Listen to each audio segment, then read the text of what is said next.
তিলোত্তমার পূর্ণ বিচার চাই। ঠিক একদম, তিলোত্তমার পূর্ণ বিচার চাই। কি শাঁখ বাজানো? সেই বড়া এখনো তোমরা শাঁখ বাজানো নিয়ে পড়ে আছো। ঋতুপর্ণা পিসি তিলোত্তমার পূর্ণ বিচার চাই সেটা তোমরা দেখছো না, খালি শাঁখ বাজাতে পারে না, ব্যাকগ্রাউন্ডে সাউন্ড ক্লিপ লাগিয়েছে সেটাই তোমরা দেখছো। আরে এতদিন অভিনয়টা দেখেছো, এবার অভিনয়টাই দেখো না।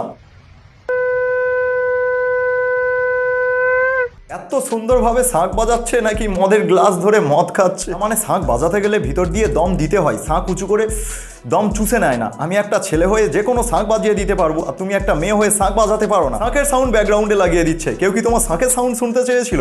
শাঁখ বাজাতে পারো না, শুধু বলে দেবে তিলোত্তমার পূর্ণ বিচার চাই, ব্যাস এই তো ঘরে বসে একটা ভিডিও বানানো হয়ে গেল। যেখানে সারা পশ্চিমবঙ্গ, সারা ভারতবর্ষের বাইরের মানুষরাও জাস্টিস চাইছে, বিচার চাইছে, রাস্তায় নেমে মানুষজন প্রতিবাদ করছে, সেখানে উনি ঘরে বসে বসেই ভাবছে যে কিভাবে বিচার চাওয়া যায় শাঁখ বাজিয়ে। কিন্তু শাঁখ তো বাজাতে পারি না, তাহলে ব্যাকগ্রাউন্ডে সাউন্ড ক্লিপ লাগিয়ে দেবো আর শাঁখ বাজানোর অভিনয় করব। এখন এই পরিস্থিতিতেও মানুষজন এইসবও চিন্তা ভাবনা করে। এতদিন অভিনয় দেখেছি, এবার বাস্তবে অভিনয়টাই দেখছি। তো ভাই এটা তো হলো আমাদের ঋতুপর্ণা পিসি, এবার রচনা পিসি কি করছে একটু দেখা যাক। আপনাদের সাথে বিশ্বাস করুন। কেন, আমরা কি বলেছি যে বিশ্বাস করছি না?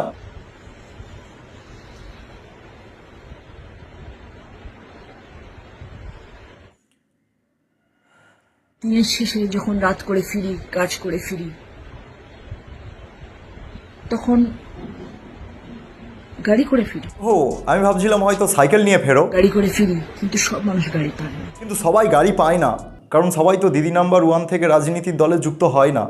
এই যেন জেলে ফেলে আবার ঢুকিয়ে দিও না। অনেক মানুষ, অনেক মেয়ে রাস্তা দিয়ে হেঁটে ফেরে, কেউ বাসে ফেরে, ঝুলতে ঝুলতে ফেরে, কেউ সকাল ট্যাক্সি করে ফেরে, কেউ অটো করে ফেরে। তারপর স্ক্রিপ্ট গুলিয়ে গেছে নাকি? অনেক মেয়ে অনেক রকমভাবে ফেরে, কেউ ঝুলতে ঝুলতে ফেরে, কেউ বসে বসে ফেরে, কেউ ট্যাক্সি নিয়ে ফেরে, কেউ বাসে করে ফেরে, কিন্তু আমাদের রচনাদি গাড়ি করে ফেরে। ওরা যখন ফেরে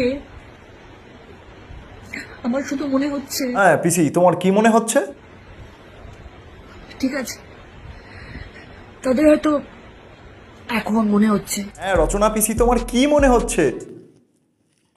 যে আমি বাড়িতে ঠিক করে পৌঁছবো তো, আমি বাড়িতে ঠিক করে পৌঁছতে পারবো তো। দেখছো তোমাদের মেয়েদের জন্য কত চিন্তা হয়। তোমরা বাসে করে ফেরো, কি ঝুলে ঝুলে ফেরো, কি ট্যাক্সি করে ফেরো, তাই নিয়ে রচনা পিসির কত চিন্তা হয়। ভাগ্যিস তুমি রচনা পিসি ভিডিওটা বানিয়েছিলে বলে, নাহলে তো আমরা জানতেই পারতাম না, নাহলে তো আমরা বুঝতেই পারতাম না। ও চোখ থেকে তো জল বের হচ্ছে না। নাহলে তো আমরা জানতেই পারতাম না, নাহলে তো আমরা বুঝতেই পারতাম না মেয়েদের জন্য কত কি রচনা পিসি চিন্তা করে। তোমাদের কোনো সমস্যা হলে আবার রচনা পিসিকে বলবে, রচনা পিসি আবার একটা ভিডিও বানিয়ে দেবে। আর এরকমভাবে কাঁদবে, কি খালি এরকম করছো, অ্যাক্টিংটাও ঠিকভাবে করতে পারো না। কেন হবে বলুন তো? এটা কেন হবে? মাথা উঁচু করে বাঁচবো। আমরা তো সবসময় মাথা উঁচু করেই বাঁচি, আমাদের পা দুটো নিচের দিকে থাকে। আমি তো একজনের বোন, আমি একজনের মেয়ে।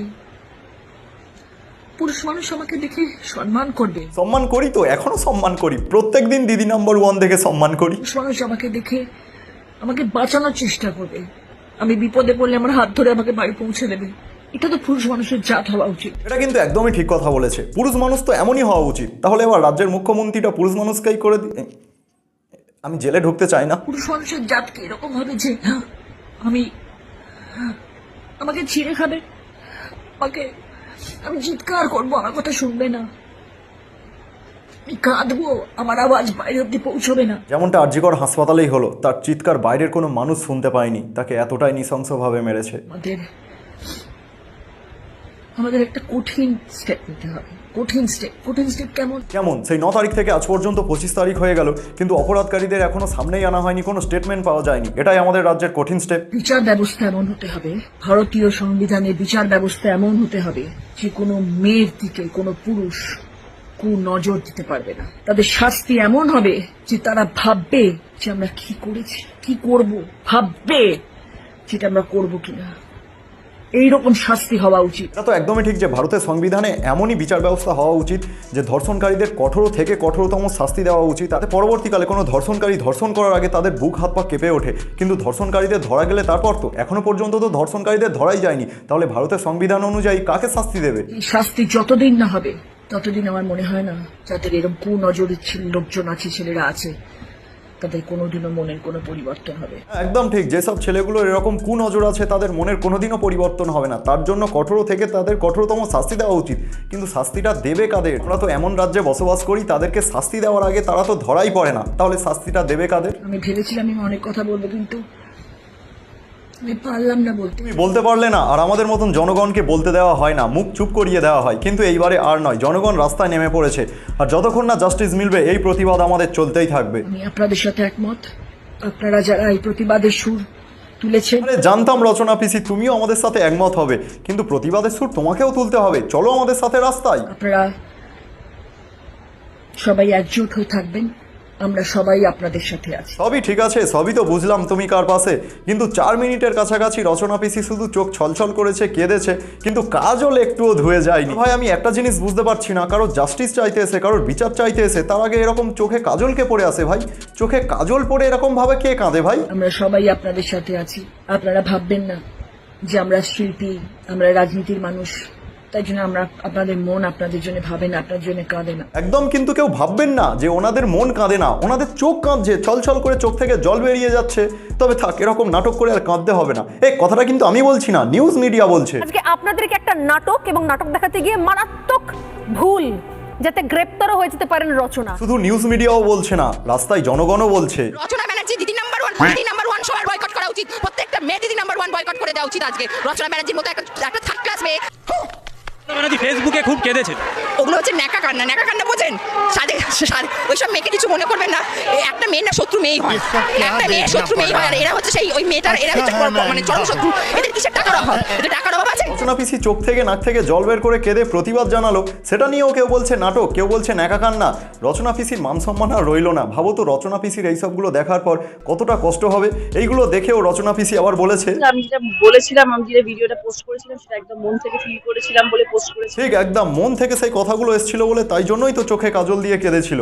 কিন্তু সেইগুলো কেউ আর বুঝলো না, সবকিছুই অভিনয় হয়ে গেল। এবার আমি শিল্পী মানুষে অনেক রকম ভাবে ট্রোল করে, চোখের জলকে ভাবে গ্লিসারিন, অনেকে ঋতুপর্ণা শঙ্খ বাজানোটাকে ট্রোল করছে। কে কি বলছে এই এই এই বুঝতে পারছো তোমাদের ওই কথাগুলো শুনে রচনা পিসি কতটা কষ্ট পেয়েছে, কতটা দুঃখ পেয়েছে।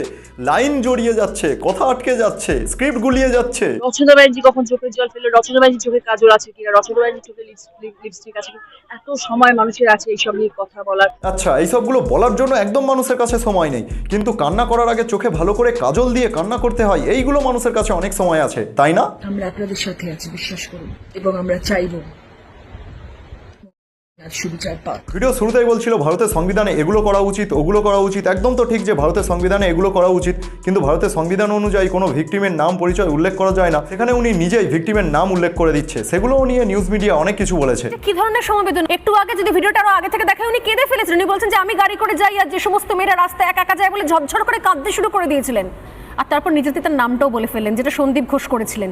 এটা সমবেদনা না অসম্মান? রচনা পিসির কেঁদে কেঁদে এত চোখের জল ফেলা সবই তো বৃথা হয়ে গেল, কেউ তো বুঝলোই না। সবাই এগুলো নিয়ে মন্তব্য করছে, সব কান্না বৃথা হয়ে গেল। কিন্তু চলো এবার সায়ন্তিকার একটু গিটার বাজানো দেখা যাক।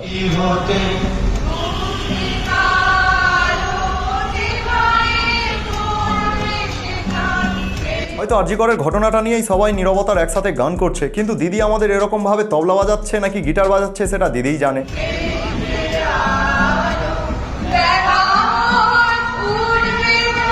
দিদি তোমার গিটারের তারগুলো ঠিক আছে তো? না মানে সবার গলা ঠিক আছে বলে সবার গলা থেকে গান শোনা যাচ্ছে, কিন্তু তোমার গিটারের সাউন্ড কেন শোনা যাচ্ছে না?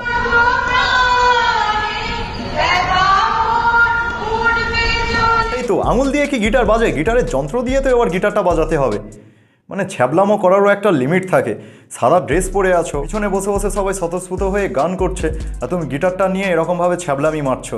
ছি, এই তো সবার প্রতিবাদের অবস্থা। এই জন্যই তোমাদেরকে বলছি সবাই আওয়াজ তোলো, সবাই প্রতিবাদ করো, কারণ আমরা দ্বিতীয় কোনো অভয়াকে চাই না।